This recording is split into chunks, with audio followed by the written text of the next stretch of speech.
미국, 일본, 러시아, 중국, 세계 4대 강대국들에 둘러싸여 있으면서도 절대 기죽지 않고 오히려 코웃음 치는 유일한 나라.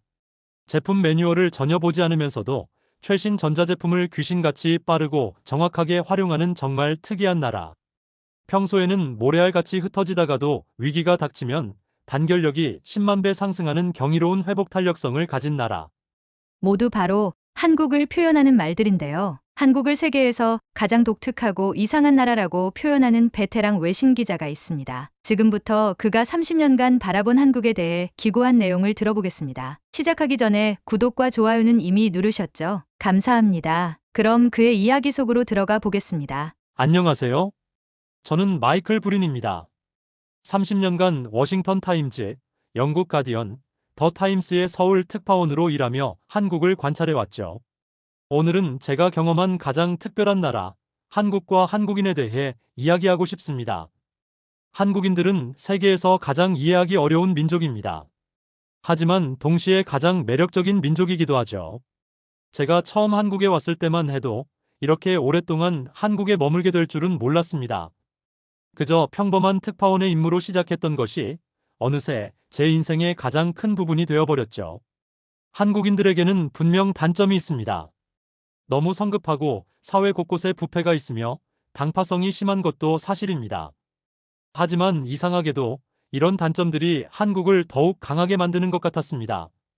제가 본 한국인들은 마치 영화 속 주인공 같았습니다. 세상에서 가장 바쁘게 일하면서도 가장 열심히 놀고 한순간에 격렬하게 분노하다가도 금세 서로를 이해하고 화해하는 이런 극단적인 모습들이 한데 어우러져 독특한 매력을 만들어내는 거죠. 다른 특파원들과 대화를 나눌 때면 자주 듣는 말이 있습니다. 한국은 도무지 예측이 안 된다는 것이죠. 하지만 저는 그것이 바로 한국의 가장 큰 강점이라고 생각합니다. 변화를 두려워하지 않는 용기, 새로운 것을 받아들이는 개방성, 더 나은 것을 향한 끊임없는 열망. 이것이 한국을 특별하게 만드는 요소들입니다. 특히 놀라웠던 것은 한국인들의 집단적 열정이었습니다. 어떤 목표가 생기면 전 국민이 하나가 되어 움직이는 모습은 다른 어느 나라에서도 찾아보기 힘든 특징이었죠. IMF 외환위기 때의 금모으기 운동이나 월드컵 때의 거리 응원. 이런 모습들은 외신 기자였던 저도 이해하기 힘들 정도였습니다. 제가 지난 30년간 관찰한 한국의 모습은 세계 어느 나라와도 비교할 수 없는 특별한 것이었습니다. 때로는 모순적이고 때로는 이해하기 힘들었지만 그 모든 것이 한국만의 매력이 되는 신비한 나라였죠. 이제부터 제가 30년간 기록하고 관찰한 한국인의 특징들을 하나씩 살펴보려 합니다. 아마도 여러분은 미처 알지 못했던 자신들의 모습을 발견하게 될 것입니다. 한국인들이 얼마나 특별한 민족인지, 그들의 독특한 매력이 무엇인지 지금부터 제가 들려드리겠습니다.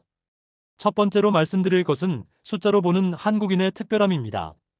제가 특파원 생활을 하면서 가장 놀랐던 것은 한국인들의 지적 능력과 그들의 생활 방식이었습니다. 먼저, 한국은 세계에서 유일하게 평균 IQ가 105를 넘는 나라입니다. 이것은 단순한 숫자가 아닙니다. 제가 한국의 교육 현장을 취재하면서 본 것은 단순한 암기식 교육이 아닌 문제 해결 능력을 키우는 놀라운 교육 시스템이었죠. 더 놀라운 것은 한국인들의 시간 활용 방식입니다. 전 세계적으로 노동시간이 2위인 동시에 여가 시간은 3위를 기록하고 있죠. 처음 이 통계를 접했을 때는 믿기 힘들었습니다. 어떻게 이런 것이 가능할까요? 유대인들이 게으르게 보일 정도로 한국인들은 거의 잠을 자지 않는 것처럼 보였습니다. 문맹률에 대해 이야기하지 않을 수 없습니다. 한국은 문맹률이 1% 미만인 유일한 나라입니다. 이것이 얼마나 대단한 것인지 아시나요? 프랑스의 경우 자국어를 읽지 못하는 국민이 25%가 넘습니다. 20년 전에는 40%에 달했죠. 한글이라는 문자 체계는 그 자체로 놀라운 과학입니다. 중국어가 400개, 일본어가 300개의 발음을 표현할 수 있는 데 비해 한글은 무려 10,000가지의 발음을 표현할 수 있습니다. 일본의 경우를 보면 더욱 극명한 차이가 드러납니다. 복잡한 한자와 히라가나, 카타카나를 혼용하다 보니 최근 20, 30대의 한자 문맹률이 심각한 수준에 이르렀습니다. 국방력 측면에서도 한국은 세계 5위권입니다. 만약 통일이 된다면 한국은 더욱 강력한 군사력을 갖추게 될 것입니다. 이것은 단순히 군사력의 문제가 아닙니다. 한국인들의 단결력과 추진력이 만들어낸 결과물이죠. 제가 특히 주목한 것은 한국의 교육열입니다. 세계 어느 나라에서도 찾아보기 힘든 수준입니다. 한국의 학부모들은 자녀 교육을 위해서라면 어떤 희생도 마다하지 않습니다. 이런 교육열이 때로는 과도해 보일 수 있지만 바로 이것이 한국의 높은 교육 수준과 문맹률 제로에 가까운 성과를 만들어낸 원동력입니다. 이는 한국인들의 완벽주의적 성향을 잘 보여주는 예시라고 할 수 있습니다. 가장 인상적인 것은 한국의 인터넷 인프라입니다. 세계에서 가장 빠른 초고속 인터넷망을 갖추고 있죠. 이것이 단순한 기술적 성과가 아님을 저는 잘 알고 있습니다. 새로운 것을 빠르게 받아들이고 더 나은 것을 추구하는 한국인들의 성향이 만들어낸 결과물입니다. 이러한 모든 수치들이 말해주는 것은 무엇일까요? 바로 한국인들의 끊임없는 도전 정신과 발전에 대한 갈망입니다. 때로는 모순적으로 보이는 이러한 특징들이 한데 어우러져 세계에서 유례없는 발전을 이룩한 것이죠. 이제 한국의 가장 인상적인 순간 중 하나인 IMF 외환위기 극복 과정에 대해 이야기하고자 합니다. 1997년 저는 한국의 IMF 구제금융 신청을 전 세계에 타전했습니다. 당시 대부분의 외신 기자들은 한국의 회복에 최소 20년에서 30년이 걸릴 것이라 예측했죠. 하지만 한국은 모든 예상을 뒤엎었습니다. 1997년 11월 21일 IMF 체제가 시작된 후 불과 3년 만인 2000년 12월 4일 한국은 모든 차입금을 상환했습니다. 이는 세계 경제사에서 유례를 찾아보기 힘든 빠른 회복이었죠. 그러나 더욱 놀라웠던 것은 그 과정에서 보여준 한국인들의 단결력이었습니다. 어느 날 갑자기 전국에서 금모으기 운동이 시작되었습니다. 시골 할머니부터 어린 학생들까지 국민 모두가 자발적으로 참여했죠. 제가 본 것은 단순한 기부 행사가 아니었습니다. 마치 전쟁터에서 한 나라가 보여줄 수 있는 최고 수준의 단결력이었습니다. 사람들은 수백 미터의 줄을 서서 기다렸습니다. 금반지, 금목걸이, 심지어 금리까지. 그들은 자신들의 소중한 재산을 국가를 위해 기꺼이 내놓았습니다. 이것은 단순한 금의 가치를 넘어선 것이었죠. 한 민족의 자존심이자 위기 극복의 의지였습니다. 특히 인상적이었던 것은 이 운동이 정부의 강제나 압박 없이 순수하게 시민들의 자발적인 참여로 이루어졌다는 점입니다. 어떤 나라도 이런 식의 국민적 합의와 행동을 이끌어내지 못했습니다. 이것이 바로 한국의 특별함이었죠. 외환위기 극복 과정에서 한국 기업들도 놀라운 변화를 보여주었습니다. 대기업들은 구조조정을 단행했고 중소기업들은 새로운 기회를 모색했습니다. 직원들은 임금 삭감을 받아들였고 경영진은 책임을 지고 사퇴했습니다. 이런 고통 분담의 과정이 있었기에 빠른 회복이 가능했던 것입니다. 해외 언론들은 한국의 이러한 모습을 이해하지 못했습니다. 어떻게 한 나라의 국민들이 이토록 단결된 모습을 보일 수 있는지, 그들의 애국심이 어디서 비롯된 것인지 많은 의문을 제기했죠. 하지만 저는 이것이 한국인들의 독특한 정신에서 비롯된 것이라고 생각합니다.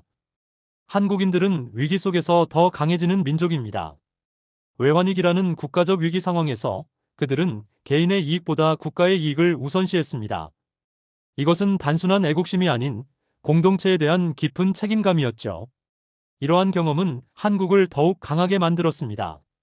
IMF 위기 이후 한국 경제는 더욱 탄탄해졌고 기업들은 더욱 경쟁력을 갖추게 되었습니다. 위기는 기회가 되었고 그 기회는 새로운 도약의 발판이 되었습니다.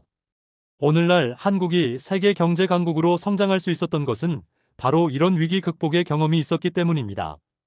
한국인들은 이 과정에서 자신들의 잠재력을 확인했고 함께하면 어떤 어려움도 극복할 수 있다는 자신감을 얻었습니다. 이제 제가 한국에서 발견한 가장 흥미로운 특징 중 하나인 글로벌 테스트베드로서의 한국에 대해 이야기하고자 합니다. 세계의 모든 기업들이 한국 시장을 주목하는 이유는 무엇일까요? 한국인들은 세계에서 가장 까다로운 소비자들입니다. 처음 이걸 발견했을 때는 저도 놀랐습니다. 새로운 제품이 출시되면 한국 소비자들은 마치 전문가처럼 제품을 분석하고 평가합니다. 그들은 결코 불완전한 제품을 용납하지 않죠. 제가 본 한국의 온라인 커뮤니티는 마치 거대한 품평회장 같았습니다. 새로운 제품이 출시되면 즉시 디테일한 리뷰가 올라옵니다. 그것도 단순한 감상이 아닌 전문가 수준의 분석이죠. 심지어 제품의 개선점까지 제시하는 경우도 많았습니다. 특히 인상적인 것은 이러한 피드백의 속도입니다. 다른 나라에서는 몇 달이 걸릴 법한 소비자 반응이 한국에서는 단 며칠 만에 나타납니다. 기업들은 이런 빠른 피드백을 통해 제품을 개선할 수 있죠. 한국은 그야말로 살아있는 실험실인 셈입니다. 만약 어떤 제품이 한국 시장에서 성공을 거둔다면 그것은 전 세계 시장에서도 성공할 가능성이 매우 높습니다. 반대로 한국 시장에서 실패한 제품은 글로벌 시장에서도 실패할 가능성이 높죠. 이것이 바로 글로벌 기업들이 한국을 테스트 마켓으로 선택하는 이유입니다. 한국 소비자들의 또 다른 특징은 트렌드에 대한 민감성입니다. 새로운 것을 받아들이는 속도가 놀랍도록 빠릅니다. 한 제품이 인기를 얻으면 곧바로 새벽부터 줄을 서서 기다리는 모습을 볼 수 있죠. 하지만 그만큼 실증도 빨리 내는 편입니다. 제가 특히 놀라웠던 것은 소비자들의 적극성입니다. 만약 제품에 문제가 있다면 그들은 단순히 불평하는 데 그치지 않습니다. 직접 해결책을 제시하고 때로는 직접 개선된 제품을 만들어내기도 하죠. 이런 모습은 세계 어디에서도 찾아보기 힘든 현상입니다. 한국의 젊은 층은 특히나 새로운 트렌드에 민감합니다. 그들은 마치 레드불을 마시고 사는 것처럼 항상 에너지가 넘치고 새로운 것을 추구합니다. 이런 특성이 한국을 세계의 트렌드를 선도하는 국가로 만들었죠. 기업들의 입장에서 한국은 완벽한 테스트 마켓입니다. 높은 인터넷 보급률, 빠른 피드백, 까다로운 소비자. 이 모든 것이 제품을 검증하고 개선하는 데 이상적인 환경을 제공합니다. 특히 IT 제품이나 새로운 서비스를 출시할 때 한국만큼 좋은 테스트 베드는 없습니다. 한국 시장의 이러한 특성은 결과적으로 한국 기업들의 경쟁력도 높였습니다. 까다로운 본토 시장에서 생존한 기업들은 자연스럽게 글로벌 경쟁력을 갖추게 된 것이죠. 삼성, 현대, LG와 같은 기업들이 세계 시장에서 성공할 수 있었던 것도 이러한 배경이 있었기 때문입니다. 이것이 바로 제가 본 한국의 모습입니다. 세계에서 가장 까다롭고 가장 빠르며 가장 혁신적인 시장. 그리고 그 중심에는 항상 열정적인 한국인들이 있었습니다. 마지막으로 제가 말씀드리고 싶은 것은 모순 속의 조화, 바로 한국인들만의 독특한 특성입니다. 제가 30년간 관찰한 한국인들은 세상에서 가장 역설적인 민족이었습니다. 한국인들은 엄청나게 똑똑합니다. 때로는 이 똑똑함이 지나쳐서 깜깜이라고도 불리죠. 새로운 것을 시도하는데 전혀 두려움이 없으면서도 잘못된 것은 절대 그냥 넘어가지 않는 민족입니다. 문제를 발견하면 반드시 지적하고 개선하려 듭니다. 이런 특성 때문에 한국은 세계의 모든 기업들에게 최고의 실험실이 되었습니다. 새로운 제품이든 새로운 서비스든 일단 한국 시장에 내놓으면 답이 나옵니다. 세계에서 가장 감각적이고 까탈스러운 소비자들이 모여있기 때문이죠. 특히 놀라운 것은 한국인들의 일과 삶의 균형입니다.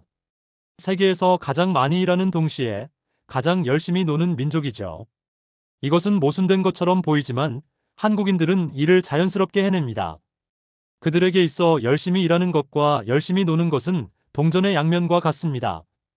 한국인들의 감정 표현도 매우 독특합니다. 화를 내더라도 굉장히 격렬하게 내고 기뻐할 때도 온몸으로 기뻐합니다. 모르는 사람과도 쉽게 싸우지만 또 쉽게 화해하고 금세 형동생하면서 삼겹살에 소주를 함께 마시죠. 이런 극단적인 모습들이 한데 어우러져 있는 것이 한국의 특징입니다. 마치 비빔밥처럼 여러 가지 상반된 요소들이 하나로 섞여 독특한 맛을 내는 것이죠. 이것이 바로 한국만의 매력입니다. 한국인들의 이러한 특성은 때로는 단점으로 보일 수 있습니다. 너무 급하고 너무 예민하고 너무 감정적이라고 할 수 있겠죠. 하지만 저는 이러한 특성들이 오히려 한국을 더욱 역동적이고 매력적인 나라로 만든다고 생각합니다. 세계 어느 나라에서도 이토록 빠른 변화와 발전을 이뤄낸 곳은 없었습니다. 한국인들의 이런 특성이 있었기에 가능한 일이었죠. 그들은 항상 더 나은 것을 추구하고 더 빠른 것을 원하며 더 완벽한 것을 향해 나아갑니다. 제가 30년간 지켜본 한국은 항상 움직이고 있었습니다. 때로는 혼란스러워 보이고 때로는 모순된 것처럼 보였지만 그 속에서 항상 발전을 이뤄냈죠. 이것이 바로 한국의 힘이고 한국인들의 특별함입니다. 어쩌면 한국인들은 세계에서 가장 이상한 민족일지도 모릅니다. 하지만 그 이상함 속에는 분명한 논리가 있고 그들만의 독특한 미학이 있습니다. 그리고 그것이 바로 한국을 세계에서 가장 역동적이고 매력적인 나라로 만드는 원동력이 되는 것이죠. 이것으로 제가 30년간 관찰한 한국과 한국인들에 대한 이야기를 마치겠습니다. 한국은 앞으로도 계속해서 세계를 놀라게 할 것입니다. 그리고 저는 그것을 지켜보는 것이 너무나도 즐겁습니다. 사실 외국인들이 한국을 칭찬하는 영상은 많이 있습니다. 하지만 마이클 브린 기자의 관찰은 달랐습니다. 단순한 칭찬이 아닌 30년이라는 긴 시간 동안 우리의 장점과 단점을 모두 지켜보고 분석한 깊이 있는 시선이었죠. 특히 인상 깊었던 것은 우리의 약점도 강점이 될 수 있다는 그의 통찰이었습니다. 우리가 너무 성급하다고요? 네, 맞습니다. 하지만 그 성급함이 세계에서 가장 빠른 배달 문화를, 가장 빠른 인터넷을 만들어냈죠. 우리가 까다롭고 예민하다고요? 맞습니다. 하지만 그래서 우리나라가 세계의 테스트베드가 된 거 아니겠습니까? 다음 영상에서는 더 재미있는 주제로 찾아뵙도록 하겠습니다. 구독과 좋아요, 알림 설정까지 부탁드립니다. 감사합니다.